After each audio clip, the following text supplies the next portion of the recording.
Още едно бързо напомняне за хората, които не се чувстват достатъчно добре и живота не винаги върви според план. Да, наистина някакъв път нещата не върват според нашите очаквания, според нашите планове. Въпросът е да знаем и да бъдем съзнателни, че това е съвсем нормално и че има една приказка, че живота е това, което се случва, докато си правим планове. Да, така е. Много често и в моя живот го усещам.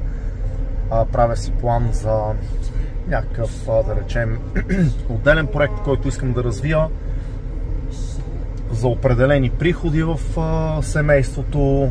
Впоследствие това може да се промени от външни фактори, които не зависят от нас. Важното е да помним да променяме това, което можем и да приемаме това, което не можем да променим. Има неща, които за съжаление не можем да променим и аз самия изключително много се опитвам да променям неща, които не зависят от мене и се тормозя психически. Но пък си напомням, че и гледам съзнателно, нали, да се сещам за тези неща, че няма какво да направиш, просто го приеми.